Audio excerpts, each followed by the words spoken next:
Приветствую. Хочу поделиться своими фонариками, которые я долго выбирал, долго шел к их выбору. Теперь я имею набор фонариков, который удовлетворяет все мои требования. Вы видите 3 фонарика, которыми пользуюсь. И некоторыми каждый день, некоторыми реже. Но так или иначе каждым пользуюсь. Начну слева направо.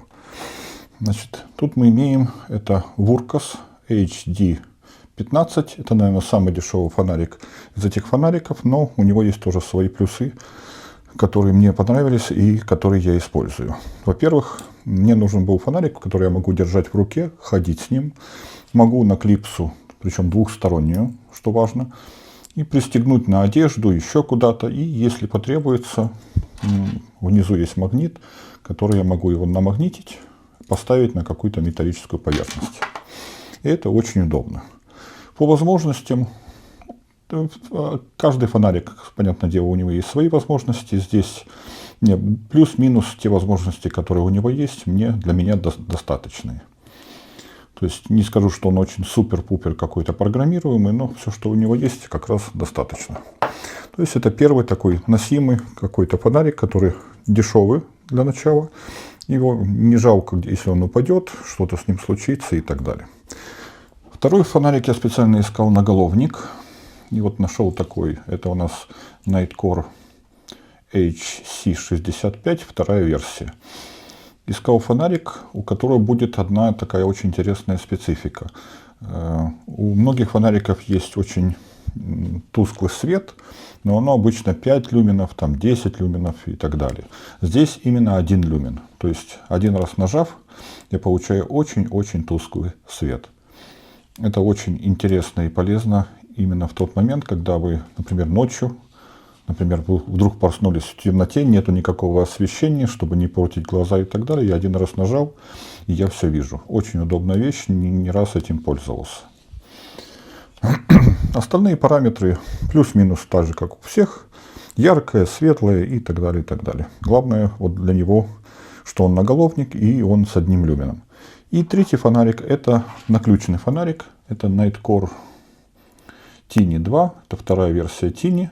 Для меня здесь важно было, чтобы он был маленький, удобный, достаточно освещенности, то есть самое яркое, по-моему, у него 300 люменов или что вроде такого, самый яркий режим. И, соответственно, чтобы можно было легко заблокировать клавиши, чтобы никак его нельзя было включить, чтобы он не включился случайно в кармане. И в определенный момент, когда вам понадобился фонарик, вы вдруг не обнаружили, что у вас просто разряженный фонарик. Очень неудобно.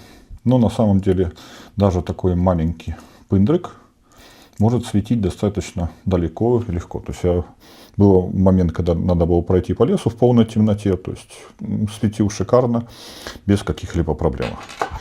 Дальше по особенностям, по которым я для себя выбирал фонарики. Все эти фонарики обладают USB-C разъемом для зарядки. То есть выбирать что-то кроме USB-C сейчас крайне не рекомендовал бы. Все должны быть на USB-C зарядках. Второй момент, что я пытался брать фонарики, которые содержит аккумулятор 18650. Аккумуляторный элемент номер 18650. Понятное дело, в таком фонарике, в такой форм-фактор он не влезет, но вот эти 2 фонарика именно с 18650. И это очень удобно, потому что, для примера, в Nitecore у меня 2 оригинальных аккумуляторных элемента. Я могу один поставить на зарядку, а вторым пользоваться. Как только у меня вышел из строя элемент, я всегда могу поставить новый и иметь фактически бесконечную работу с этим фонариком. Не только с этим, соответственно.